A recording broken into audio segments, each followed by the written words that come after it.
I'm Shwa, and you are listening to Light Up with Shwa, a weekly podcast to open our hearts and minds on a journey with me.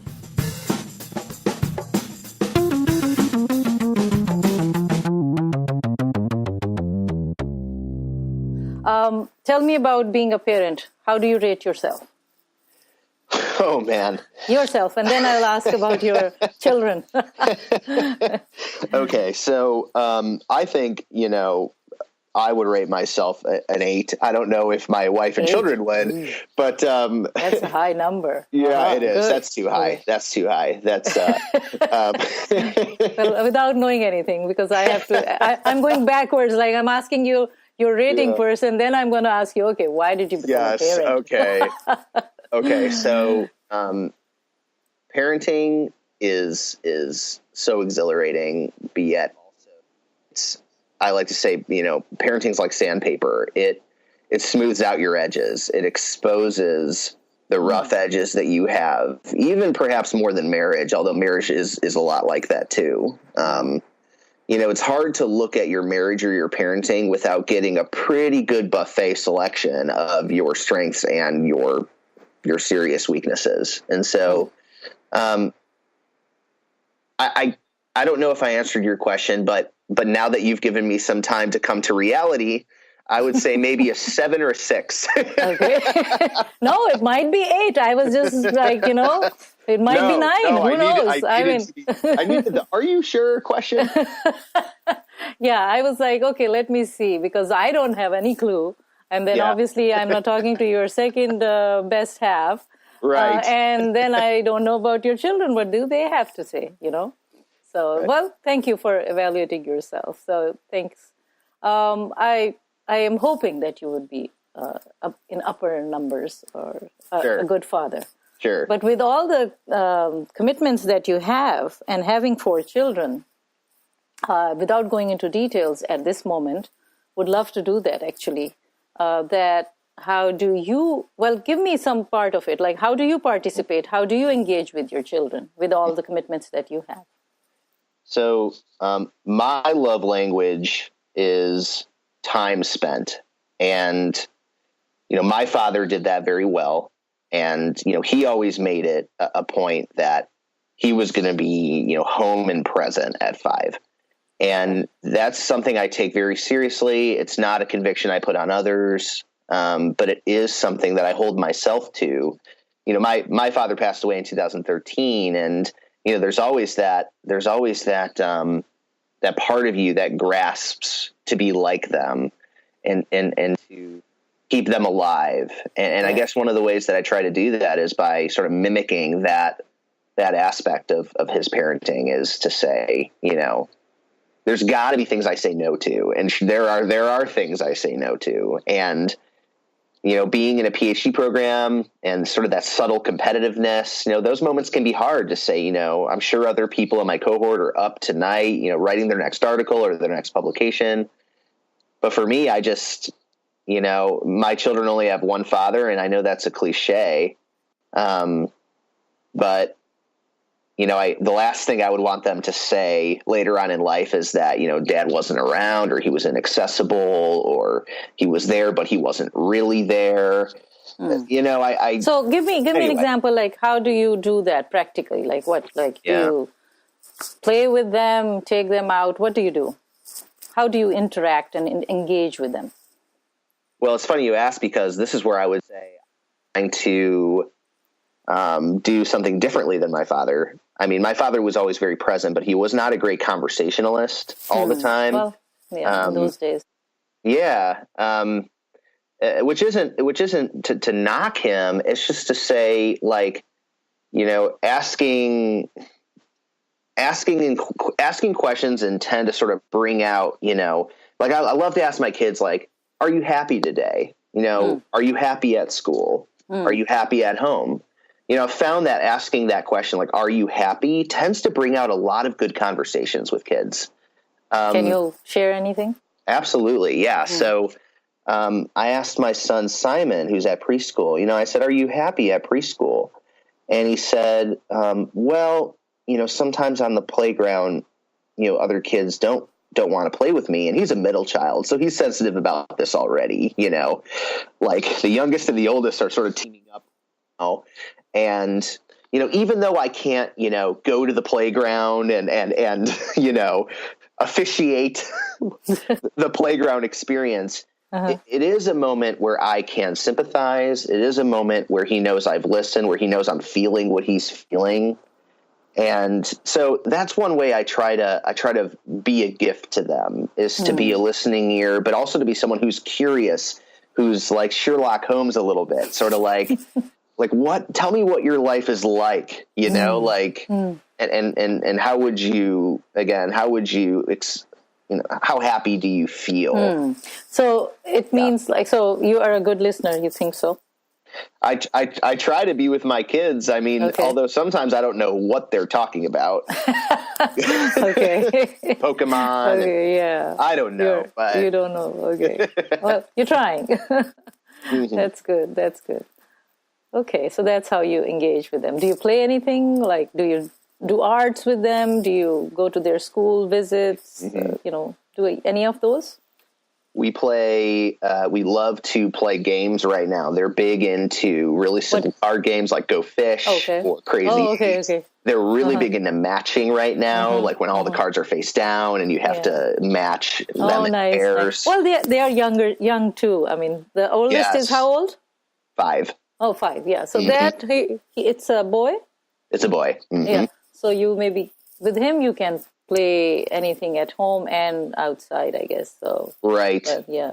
It is interesting because kids all have such different personalities. Part of it is just trying to become an expert in your kids, to know, what makes them sad, what makes them confident. And I think that applies to a number of different things, including discipline. And it's like each kid, there's really no one stop, there's no split.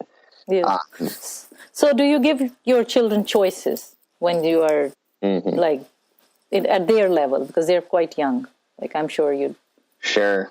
Like, I don't want to go out. And what do you do then? I don't want to wear this jacket. Yeah. I don't care if it's cold. Admittedly, my wife is a little better at that. Okay. Good. She's, I will admit that I'm a little bit more on the, you should just do this side. Okay. But not necessarily in terms of how to think, but like you should eat your dinner and you should go to bed. Like you should clean your room. So do you enforce that? Like, yeah, you should, but then you say, well, you better go now. This is going to sound bad, but I've learned some of my parenting techniques from teaching college students, and let me tell you what I mean. If you give college students an inch, they will take an inch. That's what I've learned.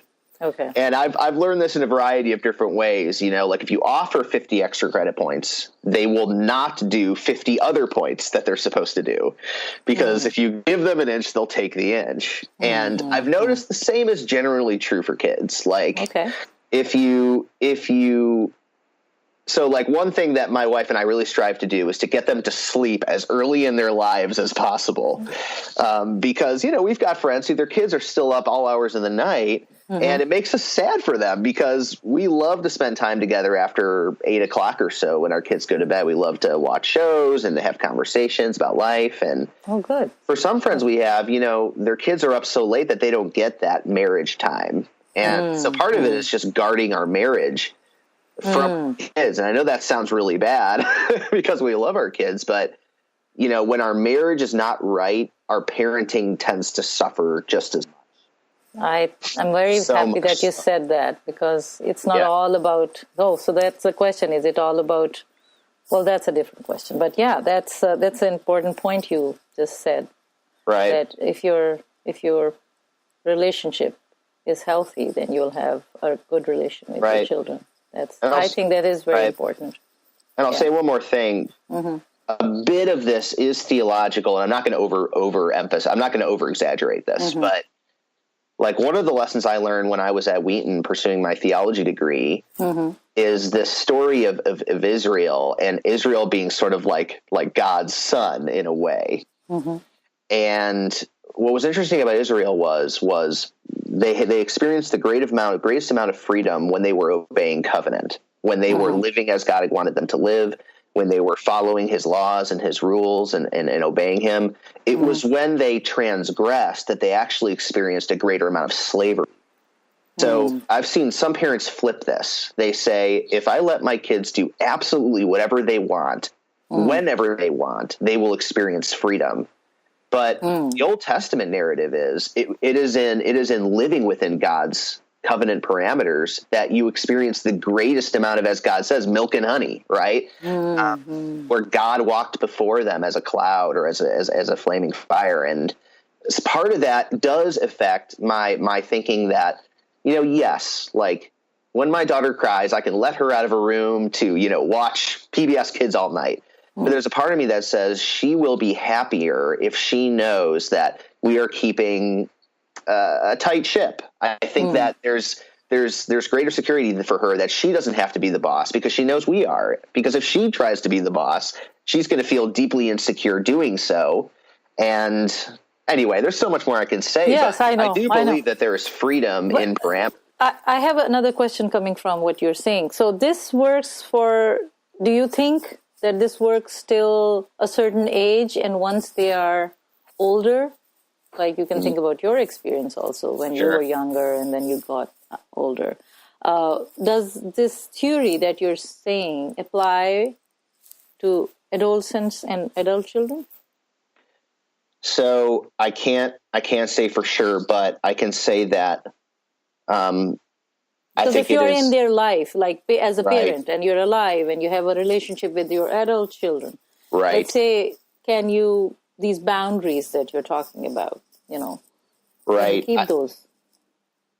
I think there's a point in time where, as we talked about before, in interfaith dialogue and interfaith engagement, there's a point in time where you have to allow them really the kind of freedom that I think God gave Adam and Eve in the garden. Right? That freedom of I've sort of led you in the way you should go, and freedom is an incredible gift that because God Himself is free, and there's a sense in which I don't feel a pressure to how do I say this? I think I would love if my kids embodied some of the things that my wife and I do. And I would love if they adopted a similar mindset and worldview, but that's not how my parents raised me. It's really difficult for me to adopt, I guess some might say, sort of maybe the homeschooling mindset, whereby I try to control every element of their world. And I know that's not a charitable narrative to tell, but essentially to be so careful about everything. And most of that, honestly, is just, it's more nurture than nature. That's the ways. And so I want to believe in this moment that I will have the faith when the time comes to say, this is your life. God has given you the freedom. Now it is your choice. And like you, right? You are doing your thing. So you are on your own. So okay. Yeah, I guess you could say I'm a centrist or something. Like I'm not like, sure, kids, jump into that pool without training. Yeah. But at the same time, I'm also not, you have to wear every flotation device at Target when you jump in there. I'm somewhere in the middle, I guess you could say. Good. What do you want your children to remember about you? I don't know who's writing your questions. If it's you, then yes, I'm very impressed. It is me. I have been editing with time. I am thinking. So I'm glad that you appreciate it. Thank you so much. And we can come back to it if you need a little more time, because I have another one. Sure. So I'll answer this one quickly. Okay, sure. Please. I want them to remember that I was even-handed, that I was not afraid of others, that I don't want them to think that I was distrustful of the world. Okay, that's good. Ultimately, what I remember about my father is that my father was a wise man, and his wisdom is still bearing on me today. And there's other people in the world that I see that same wisdom in, and some of them are not evangelicals, but I see it in them. And I'll actually name a few. One person who I see a lot of my father in is actually the president of Interfaith Youth Corps, Ibu Patel. Oh, and okay. he's an Ismaili Muslim. Yes. I've gotten to know Ibu through different things in the interfaith world. And, what I see in him is what I would want my kids to see, which is this is a man who loved people who he maybe wasn't supposed to love. This is someone who realized that there are narratives in the world that try to turn us against one another. And there's a responsibility that I have to the human race, but also to God and to his greatest commandment, that I'm going to try to deconstruct some of those narratives that try to turn me against others. But also there's a sense in which, there's a sense of firmness. I saw this also in President Barack Obama, sort of this firmness and but also whatever you said, just say it again, because sometimes the connection goes down. Sure. Just this last word you said, and it that just firmness. dropped. I see a firmness and a resolve and a conviction, but not this hysteria, this naming, this blaming. It's the integrity, the character, but also the willingness to work with others and to try and find solutions that don't belittle one particular group or another. But so this is what you want your children to feel and remember, that's right. What you believed. Yeah, that I was a humanizing person. Okay, and not saying, "Oh, don't trust anybody," and everybody's out there to get you. And all that kind of that it creates anxiety and fear all the time, and those are the big killers for everything. What I have found so far. So, okay, thank you. How do you remember anything that, or do you have this feeling that you always felt safe with your parents? Yeah. And then that goes to like, how do you make your children feel safe? That's the second part. I always felt safe, of course, in a physical sense. One of the things my parents always did is they always said, we want you to do what you want to do. We want you to be who you are. And I remember actually when I first became a really strong Christian in college being like, I don't know if I agree with that. And I don't know if I agree with how lax that may have seemed, kind of like, we just want you to be happy. And I remember thinking that's such a cop out. Like what we really ought to be doing is making sure that our kids are in every Christian summer camp known to man. And now I'm not so sure about that. I don't want to stunt the importance of raising children in the truth. And I don't want to seem like I'm cheapening that very important responsibility. But I've really found in my own life that when given a choice, people will authentically love rather than love out of a sense of compulsion and obligation. And my parents gave me that, and that always made me feel safe. That I was not going to be subject to, pressure, ridicule from them, depending on decisions I made for myself. Unless, of course, it was like, there were certain things my dad was like, if you do this, don't come home. And of course he was kidding. It's funny, the things he chose, they weren't what you think. Like he told me one time, like, if you dye your hair and you dye the tips of your hair, back in the early 2000s when everyone was dyeing the tips of their hair, he's like, teachers won't respect you. It was just so strange because it's like, he didn't say that about, doing drugs or anything like that, but there may have been a sense in which he never thought we would actually do that. But exactly, yeah. It was the time. Yeah. See, that's how he expressed, I guess, that's what I'm trying to understand, because I'm somewhere connected to that generation, and then I am at a stage and age that I am with the younger generation because I have my younger boys, and then trying to be aligning myself with the time as well. So it's an interesting stage I am at. So anyways, but yeah, that's so he said that, and you felt safe with your parents at home, and you feel that you are giving your children that comfort, that safety, that you can't buy that. I mean, that's another question I have, that what you can buy. But anyways, okay, good.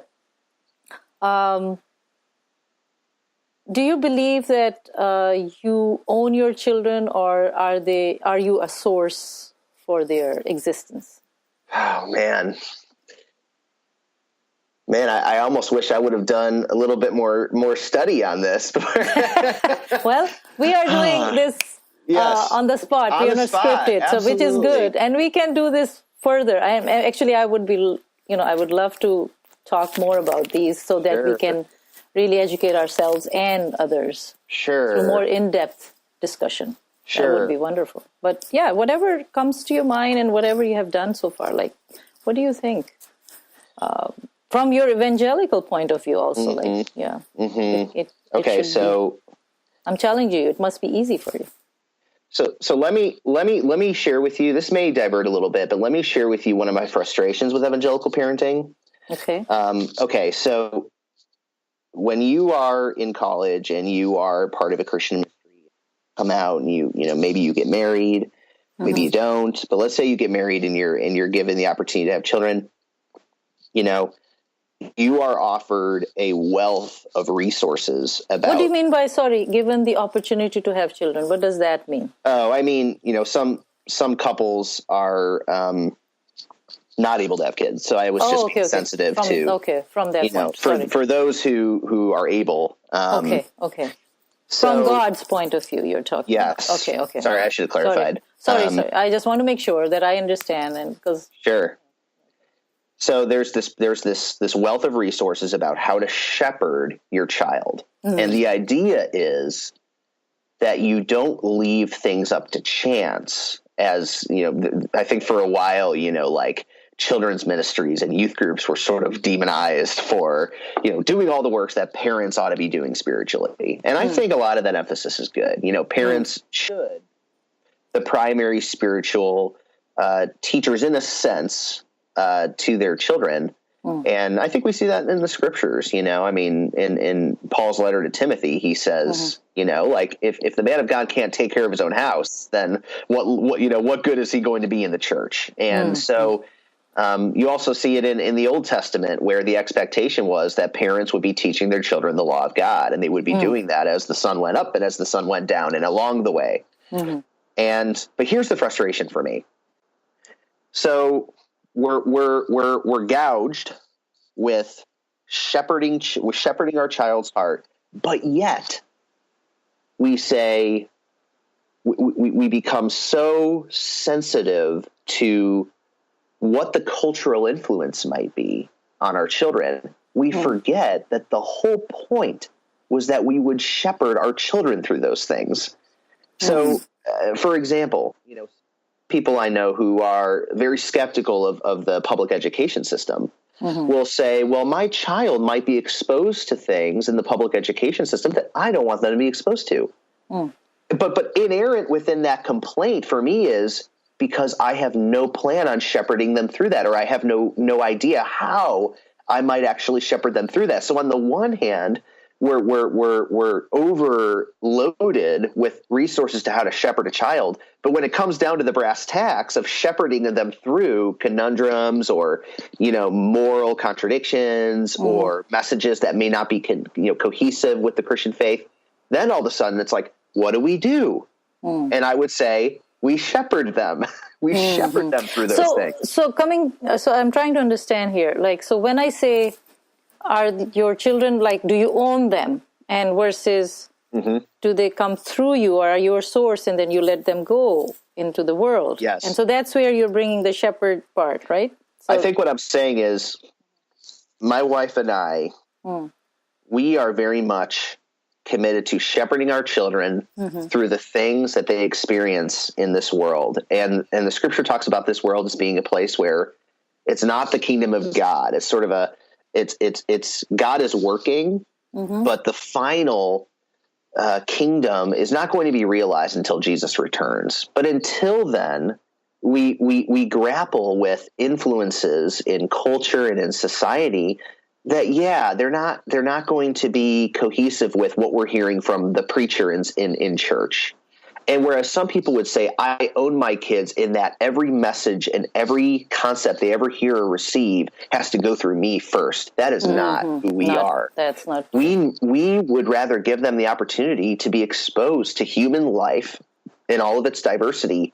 And then we shepherd them through their perceptions, motivations. No. But like, for example, I'm part of an interfaith group at NC State, and there's a girl and there's a female student in the group who identifies as Muslim, and she's one of the leaders in the university Muslim group. And I brought my kids to one of the events, and she was just loving on my kids. Like, my kids were loving being around her. They were having fun. And I thought to myself, maybe you could consider babysitting our kids every once in a while, And I have friends that would say, how could you ask a Muslim girl to babysit your kids? But my thought is, first of all, she is great with kids. She makes them feel happy. They love being around her. I actually have no concerns that she would even be willing to read a Bible story to them. Like, that's not even something I think she would be afraid to do. But for me, the sort of the idea is like, let's say they ask me, wear the hijab, right? That's an opportunity to shepherd my children, right? That's not an opportunity to say like, oh, we're not going to have her babysit our kids anymore. I think the point is that this is an opportunity to have a conversation that I think will make them better on the back end. And also, it's not necessarily, from my own experience, that you're always carrying that religion with you all the time, and that's how you just project everything. Right. I mean, yes, you have a way of life. That's what I have, and it will reflect from my way of life. Right. But it does not mean that if I'm interacting with your children, that I have a focus like, okay, how do I convert him? Of course. Or her. Or like, of that's course. not the point. Right. Can't we be human beings first, right? Right. It's almost like we set up this theater of drama that is beyond like normative human interaction. Exactly. And it only makes sense when it's literally a drama, a theater. Like, it only makes sense when it's borderline theater. Again, I would have no qualms about her being in my kids' lives at all. Let me get to the last leg of questions, because otherwise I think we're going to go on here. Sure, yeah. Quickly about, well, I don't want you to be quick, actually. You are giving very elaborate and good answers, which is very educational, in fact, from my point of view. Thank you for your questions are being educational. So I'm writing your questions down. And well, thank you. That's a compliment. I'm flattered, actually. What is the value of gratitude in your life? I'll admit I'm not very good at that. And, I'm not. And I've been told that before. What's really funny is my wife is extremely good at it. In fact, she's got this blackboard. I know you can't see it, but it says, it is not happy people who are grateful. It is grateful people who are happy. Oh, wow. Wonderful. So she's giving you some lessons here. That's on the blackboard. It's like, honestly, I look at that and I just feel small, and it's not because it's meant to, but it's because it exposes one of the parts of my life that I struggle with the most. My tendency, and this was my father as well, my tendency is to work for everything. And, I get energy from work, and it's like a drug. And I love the high of getting something done and feeling like I earned it and feeling like I climbed the mountain. I made it to the top. And, that is not the biblical worldview, which says, the greatest thing you can offer God is like filthy rags. And what really matters at the end of the day is that you were more like Mary than Martha, right? There's that metaphor in the New Testament where Mary is at the foot of God and Martha's preparing a meal for Jesus and his apostles. And what Martha doing is very good, right? But what Jesus says is it's so piercing. He says, but Mary has done the good thing, right? Like Mary's faith is what is featured there. And I hate to say, but I'm really a lot like a Martha, and being like a Mary is very hard for me. I'm just going to be straight up. There's nothing, sparkly over here. But aren't you thankful for your children? Oh, of course. Are you thankful for the position you are in? Yes. All the amenities you have, the whole body that you have, that we're talking. I mean, you can be thankful of those things too. I mean, I'm talking about little things, but anyways. Yes.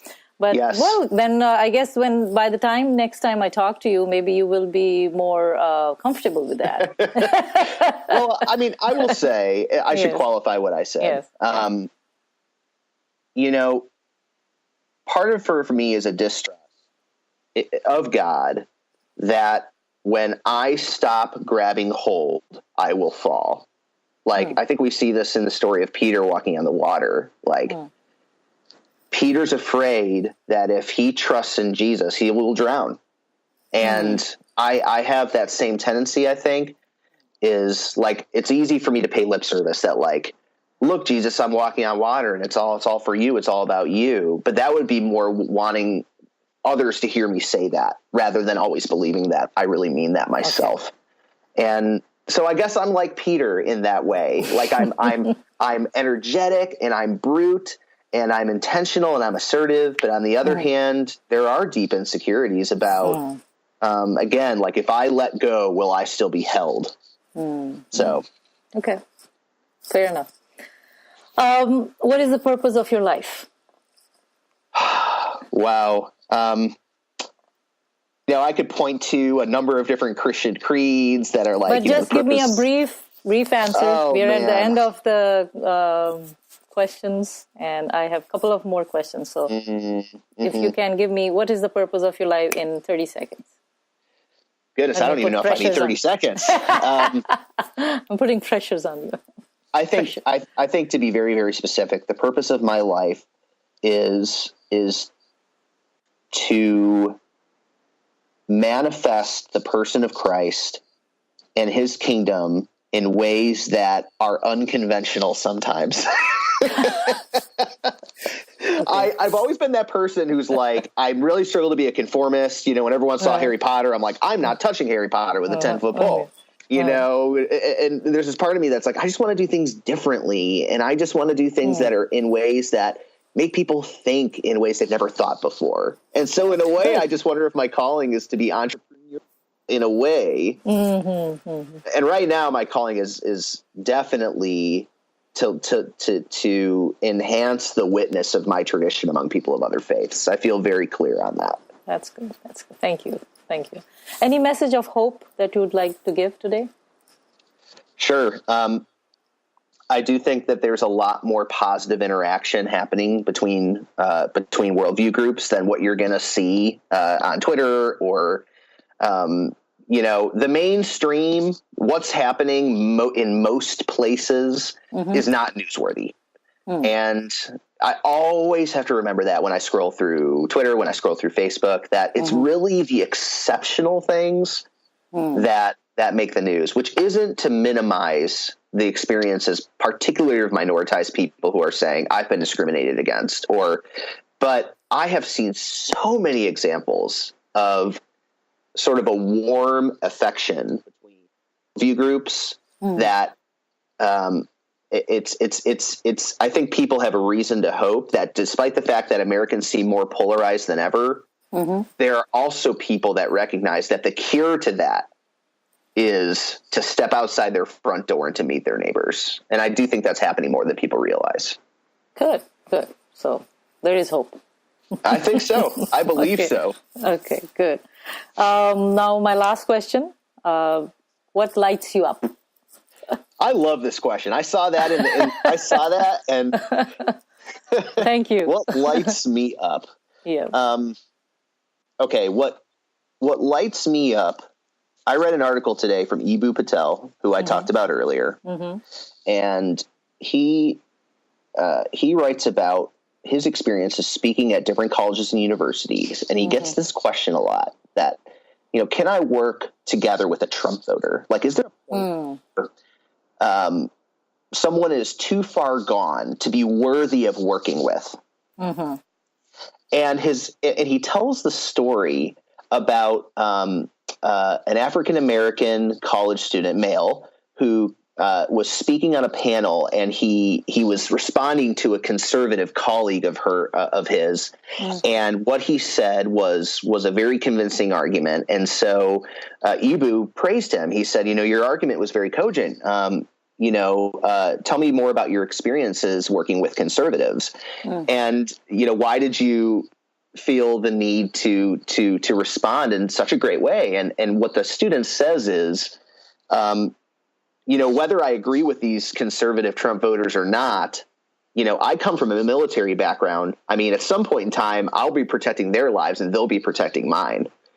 And I think that the idea, what Eboo's trying to put across is, some people don't have luxury in society to say, I'm not working with them because I don't like them and what they do is very offensive. But Eboo's whole point is, but some people don't. Some people have to, some people don't have that baseline of, I can talk to whoever I want to talk to. Some people are in the military, working in a sports team where they have no other choice but to try and mitigate those differences. And I think Eboo's whole point is, are people who would say, oh, I don't want to ever work with them, are they privileged in a sense because they're able to live in a space such that they never have to deal with people they don't really like? Yeah, and that's a good point. And why does that light me up? Because that is wise. And again, like, it reminds me of my father. I really think my father would have said similar things. And that wisdom carries over to me, like when it comes to people who might be more liberal than my taste.